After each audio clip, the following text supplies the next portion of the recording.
Assalamualaikum warahmatullahi wabarakatuh. Salam Alif Ba, salam NKRI sampai mati, dan salam baik hati untuk kita semuanya. Kali ini kita akan berbincang dengan salah satu dosen di Politeknik Banjarnegara, Jawa Tengah. Beliau adalah Ibu Ratih Subekti, SSIT, MKes. Dan Alif Ba TV akan selalu hadir memberikan informasi dan tip-tip yang bermanfaat bagi masyarakat secara keseluruhan. Selamat pagi Ibu Ratih. Panggilnya apa nih? Ibu dosen Ratih ya? Ratih saja boleh. Ratih saja boleh ya? Ya. Ya, tapi nanti saya digerutuk sama mahasiswa-mahasiswinya. Disangka saya nggak ngormatin ya. Ya, terima kasih Mbak Ibu Ratih ya, yang kayaknya nggak kaku ya. Ngomong kok Mbak gitu ya. Pokoknya terserah Gus, panggilnya Ya, mau. biar yang mau seperti panggil ibu anaknya sendiri. Ya. Boleh. Udah punya anak mungkin? Sudah, alhamdulillah. Berapa? 2. 2 ya. Iya. Suami 1 kan? Alhamdulillah 1. Ah iya. Iya. Ini di sini tertulis nih, saya belum paham nih. Ibu dosen Ratih Subekti, SSIT. Ya, kalau MKesnya aku tahu. Kalau MSSIT itu apa itu? Ya, jadi lebih ke sarjana ilmu terapan. Jadi dulu pertama kali saya ambil studi D3, D3 kebidanan, kemudian dilanjutkan ke D4 kebidanan. Nah, itu dengan gelar SSIT seperti itu. Terapan itu apa terapan? Ya, maksudnya? terapan ya, jadi kita lebih kalau saat saya melakukan studi tersebut dulu itu lebih ke pendidikan. Jadi nantinya bidan disiapkan menjadi tenaga pendidik di situ terapannya. Oh, gitu ya. Itu. Ya kan banyak nih mungkin, atau saya yang nggak tahu ya. Saya kaget tadi makanya. Apa ini sarjana sains ilmu terapan ya? Kalau secara keseluruhan, tapi terkenal dengan sarjana ilmu terapan ya. Sudah berapa lama jadi dosen di Politeknik nih? Awal mula saya dulu masuk di Politeknik itu sekitar tahun 2011 Gus. Kemudian awal saya dulu masuk di sana adalah sebagai tenaga laboran. Jadi masih dengan titel D4 seperti itu, masih SSIT. Kemudian di tahun 2012 saya lanjut studi untuk S2-nya. Saya ngambil di Undip. Waktu itu ngambil MKIA, Kesehatan Ibu dan Anak. Selesai tahun 2015 awal wisuda. Kemudian setelah itu baru saya kembali lagi ke Politeknik Banjarnegara, kemudian baru menjadi dosen. Jadi dari laboran kemudian baru menjadi dosen, seperti itu prosesnya. Kalau saya lihat kampusnya sangat luas. Ya, betul sekali, sangat luas. Sangat luas. Mahasiswanya berapa itu? Kalau kami setiap prodi, karena saya di kebidanan, satu kelas ini sekitar 30 mahasiswa. Satu kelas ya? Ya, jadi naik turun jumlahnya setiap tahunnya seperti itu. Ya, mungkin kalau bikin tren Politeknik Banjarnegara ya, coba bikin tren kayak kampus berbasis pesantren misalnya. Ada nggak kira-kira? Sudah ada belum? Kampus berbasis pesantren, tapi ini umum. Di situ agama apa aja boleh, tapi sistemnya berbasis pesantren. Saya kira akan menarik mungkin itu. Ya, bisa nanti untuk proyek kedepannya. Iya, betul sekali. Kan tanahnya aku lihat masih luas banget. Iya, betul sekali, masih luas sekali untuk tanahnya di sana. Bisa untuk membuat infrastruktur yang lainnya. Jadi usul sama Pak Rektor. Iya, direktur kalau kami. Oh, direktur. Iya, betul sekali. Pak Direktur, Gus Hayat usul katanya Politeknik untuk menjadi Politeknik kampus berbasis pesantren. Wow, keren. Ya, boleh juga nanti. Serius, keren. Ya, selain nanti dia menjadi seorang ahli dalam ilmu-ilmu yang umum, mereka juga akan ahli menjadi seorang ahli agama. Karena ke depan, kata ini dulu saya dengar dari abah saya, almarhum abah saya, dapat cerita dari mbah saya. Katanya begini, nak, besok nanti pada zaman akhir zaman, mencari orang yang pandai agama seperti mencari kuda bertanduk. Ada nggak kuda bertanduk? Pernah lihat belum? Belum. Ada. Pada film Hercules. Oh, iya. Iya nggak? Film Hercules itu ada kuda bertanduk. Artinya apa sih coba? Artinya bahwa apa yang disampaikan oleh abahku almarhum itu, bahwa mencari orang yang berilmu agama itu sangat susah sekali. Ya, betul sekali. Saat ini orang kalau kita lihat ya nih, benar atau nggak tahu. Bagaimanakah memadukan antara intelligence quotient, spiritual quotient, kemudian emotional quotient? Ini susah. Rata-rata hanya mampu saat ini intelligence quotient dan emotional quotient. Pada tahapan spiritual quotient ini susah. Memadukan antara intelijen, emosi, dan hati kita. Nah, mungkin salah satu usul saya nih, ya, sampaikan sama Pak Direktur, agar Politeknik mempelopori Politeknik berbasis apa tadi? Pesantren. Pesantren. Oh, Politeknik kampus berbasis pesantren. Keren nggak? Enggak. Kira keren ya. Ke depannya. Ya. Terus ada berapa prodi? Ya, kami di Politeknik Banjarnegara ada 3 program studi. Saya sendiri di program studi D3 Kebidanan, kemudian yang kedua ada Kesehatan Lingkungan, yang ketiga ada Agroindustri, lebih ke pertanian seperti itu. Jadi yang kesehatannya ada 2. Besok ditambah prodi lagi. Apa itu, Gus? Ekonomi syariah. Oh iya, oke, keren ya. Iya, karena ke depan juga sama ini. Okay. Aku selalu baca ya rubrik ada apa gitu, masukan dari teman-teman yang kadang saya jalan-jalan ya ke luar negeri gitu ya. Saya mendengar orang-orang pandai pada bercerita gitu bahwa ke depan ini ekonomi perbankan syariah, ekonomi syariah ini justru akan menjadikan sebuah program yang andalan. Mungkin tepat ditambahin untuk di Politeknik Banjarnegara ini ada ekonomi syariah di sana. Sambil nanti disampaikan 2 itu. Politeknik kampus berbasis pesantren. Tak jamin nih tahun depan pendaftaran muridnya sampai 1000-an. Amin ya Allah. Terima kasih. Semoga. Ya. Kalau Bu Ratih nih, Mbak Ratih aja nih. Okay. Mbak Ratih ini ngajar di apa ini? Saya mengajar di program studi kebidanan. Kebidanan. Iya, betul sekali. Ya. Saat ini kan betapa pentingnya nih, Mbak.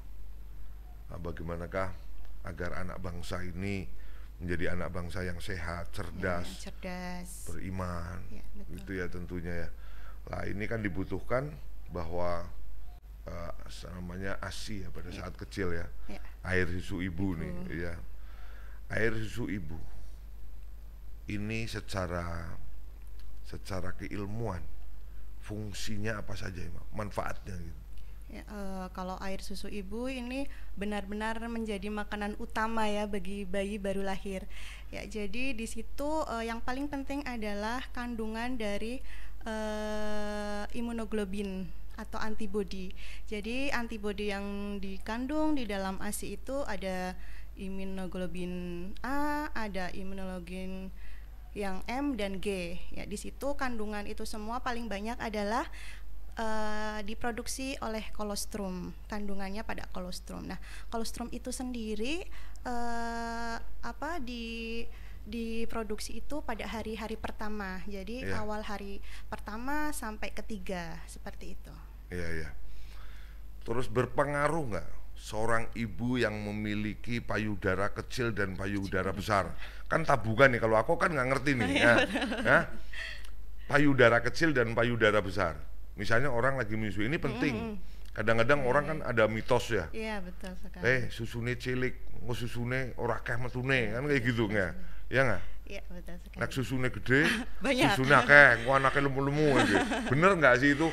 Orang kampung kadang-kadang ada yang kayak gitu loh. Ya, jadi kalau untuk ukuran payudara itu sebenarnya payudara yang kecil memproduksi ASI sangat sedikit, itu adalah mitos.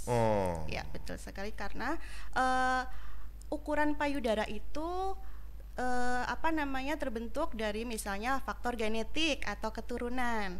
Kemudian ada jaringan lemak, itu juga berpengaruh. Ada Kemudian berat badan si ibu yang menyusui itu juga berpengaruh terhadap besar kecilnya payudara, seperti itu. Kemudian kalau kuantitas ASI itu sendiri itu bukan dipengaruhi oleh besar kecilnya ukuran gitu ya, tetapi dipengaruhi oleh pola nutrisi atau asupan ibu saat menyusui, kemudian pola istirahat ibu cukup, kemudian dari skis ibunya ini sangat penting Gus. Apa itu KIS? Psikisnya. Oh, psikis. Ya, stres dari ibu itu sangat penting. Ibu jangan sampai stres. Kalau ibu stres itu bisa menghambat produksi ASI-nya. Jadi kalau ibu menyusui itu harus bahagia, Gus. Berarti seorang ibu yang lagi menyusui, suaminya harus selalu membahagiakan. Iya, betul sekali. Jadi selalu ada pendampingan dari pasangan tersebut. Ditukokna kalung, Mas, ditukokna gelang Mas, ditukokna cincin Mas, duwite sing akeh. Seminggu pisan maring salon agar glowing. Gak ada waktu kalau punya bayi. Ya, jadi seperti itu. Jadi untuk terus cara membahagiakan istri yang lagi menyusui itu suami gimana? Tipnya itu bagaimana? Kalau membahagiakan ini berbeda-beda ya, tetapi untuk secara umum deh. Secara umum, jadi suami ini ikut berpartisipasi aktif, misalnya dalam perawatan bayi. Seperti itu, misalnya menggantikan popok, atau misalnya kalau ibunya sedang mandi, bayinya digendong oleh bapaknya. Nah, seperti itu, motivasi dan dukungan yang dari kecil-kecil itu akan membantu ibu itu tidak menjadi stres. Artinya ada pendampingan dari orang terdekat. Oke, jadi menunjukkan sakinah, mawaddah, menunjukkan cinta dan kasih sayang sama istrinya. Bahwa di situ ada sebuah kebersamaan di dalam merawat, merasa memiliki anak itu. Tidak sendiri hanya ibu saja ya, tapi banyak kok suami yang tidak peduli itu. Iya, itu gimana itu kalau kayak gitu Mbak? Jadi stres. Jadi produk air susunya sedikit. Itu sangat berpengaruh terhadap produksi ASI ibu. Misalnya nih, ada bayi disusui jam 7 pagi. Bisa bertahan berapa jam? Kalau bertahan berapa jam itu kayak gini Gus. Kalau ASI yang pertama diproduksi itu adalah kolostrum ya. Kolostrum ini kalau bayi baru lahir itu bisa bertahan hanya dengan mengkonsumsi kolostrum saja. Ini saluran pencernaannya atau lambungnya ini masih sebesar kelereng. Jadi 1 hari itu masih bisa bertahan hanya sekitar 2 sendok teh kolostrum itu masih bisa bertahan. Kemudian di hari keempat dan seterusnya ini mulai diproduksi lagi yang namanya ASI matur, ASI peralihan, kemudian ada ASI matang.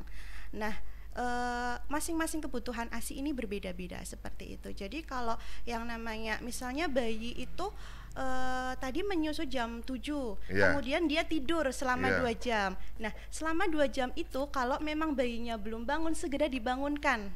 Seperti itu. Malah tidak seneng ya? Ya, segera dibangunkan untuk disusuin kembali. Ya, oke. Nih, dengerin untuk ibu-ibu muda ya yang saat ini sedang hamil. Ini kalau nanti anaknya melahirkan, bayinya sedang tidur udah 2 jam, harus dibangunin. Nggak boleh kembali. Malah seneng, ditinggal ngobrol, ditinggal ngerumpi, ditinggal nenangga, ditinggal macam-macam, nggak boleh, bangunin. Ini penting banget nih informasi ini buat ibu-ibu muda yang segera akan melahirkan. 2 jam sekali. Jadi secara teori semakin sering ASI dikeluarkan atau payudara dikosongkan ASI-nya itu akan lebih sering dan lebih banyak memproduksi ASI-nya. Seperti itu. Jadi kalau isapan dari bayinya ini frekuensinya jarang, ASI yang diproduksi itu akan menjadi berkurang. Jadi semakin baik, semakin sering dikeluarkan, dikosongkan, kemudian nanti memproduksi kembali. Seperti itu. Iya. Coba gelasnya kita kosongkan, kita minum Mbak, ayo Mbak. Nanti biar penuh gitu lagi loh, nanti agar isi ini kita minum. Ini penuh Gus. Nah iya makanya dikurangi, ayo kita minum. Ayo minum dulu ya. Bismillah. Nah nanti bisa isi lagi, berarti kayak gitu ya. Ini analoginya kayak gitu. Betul sekali. Wow. Jadi harus segera dikosongkan. Balapan ya Mbak? Kenapa? Balapan. Enggak juga balapan. Ya seperti itu tekniknya. Ya balapan lah Mbak. Balapan cepet-cepetan. gimana? Iya, iya, iya. Oke, ini saya baca nih, Mbak. Ya, Eh, sebentar nih. Kaitannya dengan teknik pemberian ASI, saya dengar memperoleh hak cipta karya metode pengeluaran ASI, namanya Brisker yes. dan Marmet ya. Ya, betul sekali. Ya, apa sih Brisker dan apa itu Marmet? Ini banyak loh yang nggak tahu loh. Oke, jadi penelitian yang pernah saya lakukan, jadi kalau kami di dosen ini Gus ada tridharma. Yang Iya. pertama kita wajib melakukan pengajaran, Iya, ya. iya. Kemudian yang kedua ada penelitian, kemudian yang ketiga ada pengabdian kepada masyarakat. Kalau Iya. pengabdian kepada masyarakat kita melakukan penyuluhan-penyuluhan di SMA misalnya, di pesantren kadang Gus. Berarti Iya. besok kita boleh nggak Gus Boleh, melakukan pengabdian di sini? boleh gitu ya. sekali, boleh sekali. Oke. Nanti saya ajak teman-teman loh. ke Iya, iya. sini. Pondok pesantren Tabligul Qofilin, Oke, Pondok oke, pesantren siap. Tabligul Alifba, terbuka untuk siapapun untuk hal yang Oke, baik. ya, jadi kita bisa melakukan pengabdian. Nah, di situ pada tahun 2019 saya mendapatkan hibah PDP dari Ristek Dikti, yaitu PDP itu apa? penelitian dosen pemula. Oh, Ya, jadi ada dana dari Ristek Dikti untuk melakukan penelitian. Alhamdulillah yang saya ajukan itu goal gitu ya. Iya. Nah, di situ saya meneliti tentang kombinasi antara breast care dan marmet. Breast care itu sendiri adalah melakukan perawatan payudara dengan teknik massage atau memijat. Gitu, dipijat-pijat seperti itu, Gus. Hah? Dipijat dengan manual dengan daftar tangan. saya loh ya. Boleh Ada nanti. nggak itu? Nanti Buka saya ada khusus, foto, ada buka khusus videonya. pijat itu ada. Kalau di bidan Gus itu kita ada kelas ibu hamil sebenarnya di puskesmas. Oh. Jadi nanti saya rencananya mau masuk ke puskesmas dalam pengabdian ini terkait dengan hasil penelitian. Videonya saya. ada nggak? Ada, videonya ada ya? Ada. Ya, Seperti kan itu. penting artinya nanti ibu-ibu yang sedang menyusui Iya. atau yang akan segera melahirkan anaknya Oke. untuk membuka video yang bagaimana message untuk payudara gitu ya, perawatan payudara bisa dibuka agar nanti membuahkan produksi ASI yang lebih banyak. Iya, gitu ya. seperti itu. Jadi tip-tip itu ini penting, Mbak, karena ini adalah bangsa ini akan maju atau tidak tergantung anak-anak yang terlahir di Indonesia ini sehat atau tidak. Iya, betul. Ya, tadi kan apa namanya Breast care. breast care. Itu pemijatan. Ya. Jadi Terus kalau pemijatan. marmet itu apa? Ya, jadi kalau di breast care kita memijat, kemudian ada dikompres nggih, setelah dipijat kemudian ada pengompresan dengan air dingin dan pengompresan dengan air hangat. Nah, Ya. setelah itu kalau secara teori breast care itu sudah berhenti sampai di situ. Ya. Kemudian saya mencoba untuk dikombinasikan dengan teknik marmet. Nah, teknik marmet itu sendiri adalah teknik untuk memerah ASI. Seperti itu. Jadi ASINya dikeluarkan menggunakan tangan atau secara manual, tidak menggunakan alat pumping seperti Tangannya itu. siapa itu? Boleh tangannya Bu Bidan, boleh tangannya suami, boleh tangannya ibu sendiri, seperti itu. Tangannya nuguru, tangannya itu nggak boleh. Tangannya operator nggak boleh. Seperti itu. Hah? Jadi memerah. Enggak, itu operatornya itu mendaftar Masih gitu. Ya, seperti itu. Jadi di marmet itu sendiri adalah mengosongkan sebenarnya, untuk Ya. mengosongkan payudara seperti tadi yang sudah di awal disampaikan bahwa semakin sering dikosongkan payudara akan memproduksi ASI lebih banyak. Ya. Seperti itu. Jadi kalau memang saat kita breast care kemudian melanjutkan dengan teknik marmet, bayinya masih tidur, oke, tidak apa-apa, kita perah kemudian ditaruh gelas kemudian ditutup. Nah, nanti bisa diberikan ke bayinya. Jadi semakin sering kita mengeluarkan ASI dengan cara memerah, itu nanti produksi ASINya akan lebih banyak. Ya, itu ada sertifikasinya nggak? Sertifikasi Untuk kalau keahlian dalam hal itu gitu. tidak ada. Tidak Kalau ada ya? pelatihan khusus tidak ada, tetapi kita bisa berlatih dengan tenaga kesehatan. Oh, Seperti belajar itu. ya? Iya, belajar. Berarti ini sangat bermanfaat, nanti bisa Karena bisa dilakukan di rumah Pernah sendiri. dari pihak kampus Politeknik bekerja sama dengan Posyandu belum? Kalau kami dari kebidanan itu kami sering melakukan pengabdian di posyandu, di kelas ibu hamil, di PKK, Ya, seperti itu sering. mungkin bisa di apa namanya diperluas nih. Ini sangat penting nih. Karena gini ya, menurut saya sih orang yang awam ya, saya melihat anak saya alhamdulillah rata-rata 2 tahun ya Ya, dikasih ASI. alhamdulillah. Dan dulu sering dibuatkan oleh neneknya itu ada sayur-sayuran apa yang saya nggak tahu yang katanya adalah untuk memperbanyak Banyak produksi apa namanya air susu air susu. ibu gitu ya. Ya. Nah, artinya saat ini kan dengan kesibukan yang sangat luar biasa orang kadang-kadang air susunya itu tidak fresh, diperah tadi ya istilahnya Iya, ya. betul Betul sekali. diperah. Iya.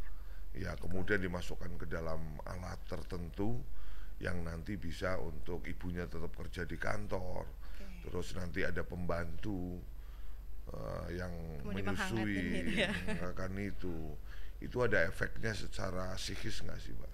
Kalau efek sama-sama ASI yang diberikan itu tidak, tetapi kalau psikis ke bayinya itu hanya karena apa namanya, hanya karena si bayi tidak digendong langsung oleh ibunya gitu saja, Ya, tetapi untuk ASINya itu kandungannya masih sama. Nah, itu namanya penyimpanan ASI. ya.